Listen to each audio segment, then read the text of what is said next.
Baik Amang, kita kembali lagi walaupun dalam suasana santai ya, sambil makan kepada yang makan ya. Bagaimana kabarnya Amang, sehat? Oke. Tetap pakai masker Amang ya? Iya, tetap pakai masker setelah makan. Iya. Kita kembali lagi Amang, ada juga pertanyaan yang ingin saya tanyakan kepada Amang. Tadi Amang menjelaskan bahwa panitia pembangunan yang lama mengundurkan diri. Bila panitia pembangunan yang lama sudah mengundurkan diri, berarti siapa Amang yang melanjutkan pembangunan ini Amang? Coba Amang jelaskan. Oleh Ate, jadi cerita pengunduran panitia lama ini, yang disebut panitia lama itu adalah periode yang 2016-2020. Dan aturannya sebenarnya mereka masih sampai Desember ini masih, karena sampai Januari. Nah, tapi mereka mengundurkan diri itu di rapat Huria yang membicarakan pembangunan April, kalau nggak salah April 2018. Dan ini sebenarnya sudah cerita panjang, karena kita pikir memang waktu itu ada paparan dari kita masalah desain, masalah RAB, dan juga rencana ke depan seperti apa ini pembangunan ini. Dan kita masih membicarakan itu sebenarnya, membicarakan masalah RAB-nya secara matang, karena RAB yang waktu itu kan dibuat oleh Tenaga Ahli Engineering Estimate. Dan itu harus dibedah lagi. Seperti apa ini? Kalau di situ misalnya 20M, apa itu yang 20M di sini? Apakah itu perlu kita ini kan? Tapi waktu itu terjadi chaos ya. Dan chaos ini mungkin keributan ini sudah seperti direncanakan. Kok bisa Mang? Ya, bisa saja. Mungkin ada keinginan-keinginan tertentu dari pihak-pihak tertentu, karena IMB sudah dapat. IMB sudah dapat. Sebenarnya handicap semua pembangunan gereja atau apa itu kan IMB. Tapi karena IMB sudah dapat, seolah-olah mungkin, saya pikir mereka ini sudah mengatakan bahwa ini panitia ini sudah selesai tugasnya. Kita bikinlah ini dan itu. Dan itu sudah seperti direncanakan semuanya. Ibu-ibu pada ribut, pada ini yang tidak mengerti konstruksi berteriak-teriak di rapat jemaat, rapat Huria loh. Jadi karena mungkin ketua Harles Yanturi, sebenarnya Harles Yanturi yang mengatakan mundur, kalau yang lain tidak, cuma ikut aja. Nah, mengundurkan diri itu di 2018 April. Nah, habis dari situ ya kita lihat, kita sebagai jemaat KBP Cibinong tidak ada lagi penunjukan panitia pembangunan sampai sekarang. Yang ada ketua pelaksana ditunjuk langsung di rapat Huria berikutnya di April itu juga, atau di April itu juga kalau salah 2018. Dan ada ketua dana, ketua pelaksana. Jadi yang lain-lain itu sudah nggak ada. Jadi yang bertanggung jawab tentang pembangunan itu sekarang kita nggak tahu siapa. Mungkin langsung pendeta mantan pendeta Pesot KBP Cibinong. Yes, gitu Amang. Jadi di sini Amang, saya baca aturan peraturan HKBP Amang pasal 4 pada butir 3.2 huruf C. Dia harus memimpin rapat jemaat bla bla bla bla dan panitia pembangunan. Masa dia yang mengangkat panitia pembangunan, dia juga yang sebagai uluannya Amang. Ya. Dan memang menurut aturan peraturan HKBP kan, itu sebenarnya yang kita terapkan selama ini sudah benar. Jadi panitia itu diangkat dan dilantik, jadi merupakan dia panitia ad hoc, ada periodiknya. Nah, kalau yang sekarang itu nggak jelas mengikuti yang mana. Tapi bisa kita lihatlah semua itu sekarang. Sekarang di HKBP Cibinong itu banyak aturan yang nggak berlaku kok. Banyak aturan yang ditabrak oleh pimpinan yang lama ya, pimpinan yang lama. Banyak itu. Jadi sekarang kita lihat aja, boleh Amang lihat bagaimana sih pembangunan HKBP Cibinong sekarang. Siapa sih yang bertanggung jawab? Pada siapa sih mereka mempertanggungjawabkannya? Siapa sih yang menjadi pengawasnya? Bagaimana sih laporan-laporannya yang disebutkan itu laporan tiap minggu katanya, itu kan hanya laporan pengeluaran uang. tapi laporan progres.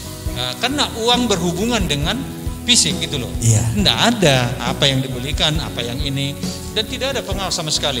Orang yang profesional itu harus ada pengawas lah. Tidak ada pengawas. Tidak ada, menurut saya tidak ada pengawas. Siapa pengawasnya? Pengawas lah menentukan itu berapa progresnya berapa. Tapi itu pun menjadi persoalan lah nantinya. Dan saya kira yang bertanggung jawab juga kita tanya sekarang. Kalau kita tanya yang ada sekarang, oh saya hanya ketua pelaksana, oh saya hanya ketua dana, oh saya hanya ketua pengurus logistik. Nah kita kalau oh saya hanya mandor Pak, katanya kan gitu. Jadi tidak ada, dan bisa kita bayangkan apapun nanti masalah di situ, kita nggak bisa minta pertanggungjawaban siapapun, karena nanti pertanyaan alibinya seperti itu. Saya kan hanya ini, saya kan hanya ini, itulah pentingnya panitia pembangunan itu mengikuti aturan itu. Ada ketuanya, ada ininya, ada yang. Jadi kita tahu kalau ada yang salah berarti kita tanya ketuanya. Kan itu mempertanggungjawabkannya di rapat huria atau rapat parhalado, apapun itu. Mungkin seperti itu pengertian saya mah.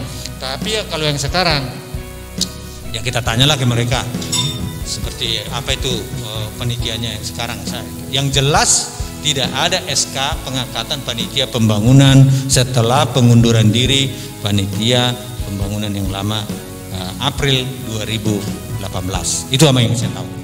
Jadi sampai saat ini bulan Oktober 2020 setelah pengunduran dari panitia pembangunan yang lama belum ada pengangkatan panitia pembangunan yang baru. Tidak ada. Sehingga yang namanya pertanggungjawabannya pun masih abu-abu. Yang jelas tidak ada. Waktu kita rapat huria 2019 kita tanyakan itu. Artinya itulah forum kita, forum jemaat ya. Tapi semuanya tidak jelas. Bahkan pemimpin sidang waktu itu pendeta GS. Kalau kita tanya tentang pembangunan, justru dia marah-marah kan gitu kan. Itu.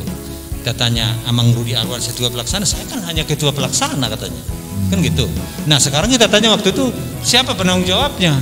Tidak ada yang berani jawab. Kan itu harus secara tertulis. Secara tertulis harus ada. Ada satu lagi ini Amang, pertanyaan saya Amang. Waktu membuat izin IMB pasti dipertanyakan oleh badan-badan terkait masalah staf ahlinya, pembuatannya, gambarnya, RAB-nya itu kan wajib ada lampirannya. Mungkin adakah bagian tenaga ahli profesional di dalam pembuatan ataukah ikut terlibat di dalam pembangunan gereja HKBP Cibinong ini? Ya. Jadi waktu HBP itu ada, itu namanya di Dinas Pemukiman dan Perumahan itu kan kita PDRT. PDRT itu namanya PDRT. Jadi disitulah di sidang seperti sidang pengadilan kita menunjukkan ahli kita. Nah, pengesahan dokumen teknis. PDRT itu pengesahan dokumen rencana teknis. Itulah nanti menjadi cikal bakal kalau sudah diperiksa secara teknis. Jadi struktur semua ME diperiksa di situ. Jadi itu kita hadirkan itu tenaga ahli itu untuk itu. Nah itu yang pertama. Kalau kita hadirkan. Dan waktu mereka membuat IMB yang kedua, artinya menurut saya review ya, review bangunan. Itulah datang PT Atelier 6. Atelier 6. Yang terakhir ini mereka mengundurkan diri karena apa yang dibangun di lapangan, kan itu kan, dibangun di lapangan. Tidak sesuai dengan digambar desain mereka yang disahkan PDRT-nya oleh Dinas Pemukiman. Nah, itu dari fondasi, terus dari rencana teknis ada sub drawing, ada itu surat pengunduran mereka. Mereka tidak bertanggung jawab lagi tentang bangunan itu. Itu sangat fatal itu sebenarnya dalam satu bangunan yang seperti itu ya, sangat fatal itu. Jadi itu sebenarnya yang menjadi concern kita. Jangan sampai nanti itu gagal bangunan itu. Nah, yang kedua yang paling perlu kita ketahui ya, kalau tidak salah pembangunan yang sekarang itu untuk khusus bangunan gereja ya. Khusus bangunan gereja itu di peletakan batu pertama 1 September 2018. Tetapi IMB pembaharuan itu tanggal 19 Februari 2020. 19. Jadi ada kurun waktu dari September 2018 5 bulan. Nah, jadi boleh saya bilang bahwa bangunan itu memang dibangun belum ada IMB-nya. Wah. Nah, yang paling dipermasalahkan oleh PT Atelier 6 itu adalah masalah struktur, ya. Yeah. Karena struktur di Atelier 6 itu adalah pondasi pancang, tapi dibangun sekarang itu dengan pondasi mortile. Dan ini sebenarnya boleh-boleh aja, tapi harus balik ke DRT lagi. Itu sebenarnya. Jadi biar kita tahu nih. Kalau orang konstruksi kan harus tahu itu. Tapi kalau orang awam dilihat aja berdiri bangunan itu bagus. Tapi semua ada aturannya, Bang. Nah, itu yang selalu kita pertanyakan sebenarnya. Karena pada akhirnya itu akan teruji. Itulah yang ada. Nah, keterlibatan tenaga ahli di dalam pembangunan itu ada. Misalnya kita membangun ini, kalau dia sudah kita mulai bangun struktur, harus ada ahli struktur. Nah, coba dilihat nanti ditanyakan di gereja kita ini, waktu dia membangun itu siapa ahli strukturnya di lapangan? Nah, siapa ahli arsitekturnya sekarang di lapangan? Siapa ahli plumbing dan elektrikalnya? Itu harus ada semua. Dan harus ada itu di dalam pelaksanaan pembangunan itu. Harus ada engineer-nya. Itu yang dimasukkan engineer. Engineer-nya harus ada. Tapi ya mudah-mudahan ada ya. Tapi saya selama ini tidak pernah melihat. Apakah seorang Sintua Siburian karena kuliah di situ dibuat insinyur? Apakah beliau dia seorang engineer? Saya nggak tahu juga. Engineer apa kan gitu kan? Apakah seorang Arwan juga dia jadi ahli dalam bidang apa? Bisa juga. Dan siapa-siapa kita nggak tahu juga itu. Mudah-mudahan lah itu tidak terlampaui ya, semua ada sehingga semua bangunan itu. Tujuan kita IMB sudah dapat ya kita syukuri sebenarnya, kita bersyukur, jangan kita ribut ke masalah IMB ini. Siapapun ya kita rindukan itu 52 tahun itu karena kemurahan Tuhan kita dapat, Amang. Jadi dari statement Amang saya hanya menegaskan kembali bahwa tim profesional ini, tim ahli ini sudah mengundurkan diri Atelier 6. Iya, ada suratnya itu. Suratnya saya nggak tahu, mungkin ada bisa mungkin nanti. Begini Amang, karena swakelola Amang, apa mereka nggak perlu lagi atau gimana sistemnya harusnya? Enggak juga, pengertian swakelola itu jangan diartikan panitia pembangunan itu pun harus ada. Mereka yang membuat swakelola. Jangan diartikan kalau swakelola nggak perlu lagi panitia pembangunan. Itu jangan dibalik. Nah, jadi statement itu jangan dibalik. Panitia pembangunan bisa membuat pekerjaan pembangunan itu menjadi swakelola, atau tender, atau pandering, atau apapun itu bisa. Itu panitia pembangunan. Jadi yang bertanggung jawab itu nanti kita tanya panitia pembangunan. Kenapa kau buat begitu? Gitu. Nah, jangan dibalik. Kalau swakelola nggak perlu panitia pembangunan, tidak. Ya, swakelola itu kan ya kita yang mengerjakan itu sebenarnya. Betul memang. Jadi sebenarnya untuk swakelola itu yang mau dikurangi itulah artinya upah tenaga kerja. Itu sebenarnya. Nah, swakelola itu paling penting di situ. Karena upah tenaga kerja itu kan di dalam satu pembangunan itu 20-25%. Kalau di pihak ketiga kan 20%, 25% ini sebenarnya sudah tinggi ya, Mang, tinggi itu, sudah sangat tinggi itu. Nah, jadi itulah. Jadi kalau bisa harus di bawah itu, mungkin sekitar 15, karena mungkin dari setiap sektor bisa dipekerjakan. Jadi tukang ini, jadi tukang ini, jadi tukang ini, bukan dibayar dan kalau itu tidak terjadi, ya bisa kita katakan bahwa itu sebenarnya kontraktor umum. Kan itu. Jadi masuk ke kontraktor umum ya. Jadi bukan sama saja itu dengan praktek yang lain sebenarnya sama. Jadi nggak ada perbedaannya. Kalau kita lihat di Pemda di mana, kalau artinya tetap menggunakan bukan dari jabatan KBP sebagai tenaga kerja. Kalau di swakelola itu yang dibayar itulah orang-orang yang artinya tidak bisa kita temukan di jemaat kita pekerjaannya, keahliannya. Itu sebenarnya yang dibayar nantinya. Nah, itu menurut kita. Seperti tadi itu kalau kita tidak ada ahli struktur, engineer, ya pasti kita bayar itu. Itu ada. Tapi kalau ada yang berkenan di jemaat kita, ya tentunya bisa kita bayar mungkin, tapi mungkin ya 1/4, 1/3 atau sampai tidak semata-mata nilai proporsional, bahkan mungkin bisa gratis, kira-kira gitu. Mudah-mudahan ada, tapi bagaimana ya, Mang ya? Jadi ternyata swakelola itu bukannya berarti tidak ada panitia pembangunan, tetap ada panitia pembangunan. Cuman cara atau pola kerjanya bisa seperti Amang bilang, tender, swakelola atau fundraising. Yang mengawasi panitia pembangunan. Supaya siapa yang bertanggung jawab itu jelas. Iya. Kalau nggak salah Amang, setiap hasil pembangunan itu katanya akan dapat lagi keluar surat keterangan apa ya Amang ya? Oh itu ada. Jadi dalam bangunan itu ada. Jadi nanti ada namanya SLF itu, sertifikasi layak fungsi. Sertifikasi layak fungsi. Fungsi atau layak lah. Iya. Layak. Itu regulasi pemerintah itu dari Permen PUPR 2018 itu ada. Jadi nanti setiap bangunan itu sebenarnya kita sebagai jemaat bisa kita mengajukan itu di sertifikasi itu. Kalau sebenarnya kalau sudah penerapannya 100% itu akan langsung pemerintah datang menguji itu. Menguji itu apakah layak fungsi atau tidak. Dan itu ada nanti uji-ujinya semua. Terutama ya itu saya lihat kan ada nanti liftnya. Iya. Itu ada SOP-nya itu. Ada semua itu udah dijalankan apa belum kan gitu. Pondasi itu harus dilihat. Ini pondasi awal nanti dilihat nanti desain pertama apa dibuat itu kan. Dan dilihat ini kok desainnya ini kan gitu kan. Itu harus bisa dibuktikan. Kedua itu elektrikal. Dan salah satu kalau nggak salah itu masalah nanti genset. Genset itu kalau dengan bangunan kapasitas itu sudah harus ada genset kita. Itu harus ada. Dan itu emergensi. Kita tidak bisa mengandalkan hanya PLN. Itu selaku kalau nggak salah itu regulasinya ya. Nanti kita lihat. Tapi SLF itu adalah kewenangan kita ini. Kita ini bisa meminta LSF nanti dilihat pemerintah. Kita ke pemerintah yang memberikan itu. Di sini adalah pemukiman dan perumahan yang memberikannya nantinya. Jadi Amang juga sebagai anggota jemaat bisa meminta itu dilakukan SLF nantinya. Bisa karena Amang termasuk stakeholder di situ.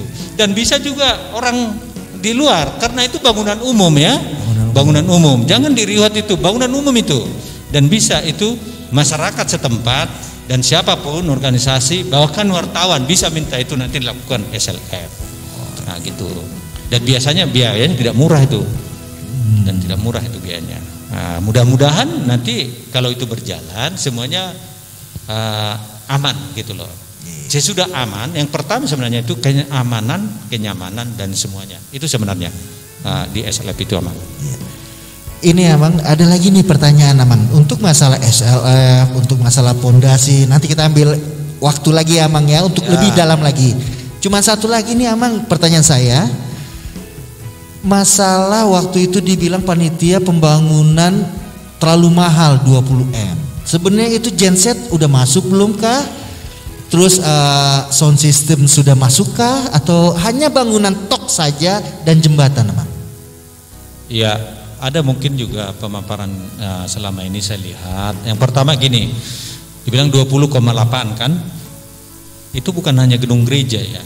Iya. Itu sudah termasuk jembatan. Sudah masuk terjembatan. Jembatan ya. Sudah termasuk jembatan itu kalau di HBP itu kalau nggak salah 1,6 itu. 1,6 jembatan. Ini pun bisa kita bedahin nih jembatan ini tersendiri. Oh. Karena dulu kan panitia saya sudah evaluasi bisa katanya membangun jembatan ini 1,2 kan gitu. Iya. Itu kalau nggak salah seingat saya tuh. Iya. Itu bisa nanti satu session kita uji. Yang ternyata menurut saya tidak bisa dibangunnya 1,2 kan? Oh, berarti ada data ya, Mang ya? Ada. Oke, nanti season berikutnya kita akan gali lebih dalam lagi. Itu jadi sebenarnya perbandingan harga itu kan gimana aku bilang? Jadi kita ibarat kita inilah. Ini ada mobil katanya kan 1 miliar.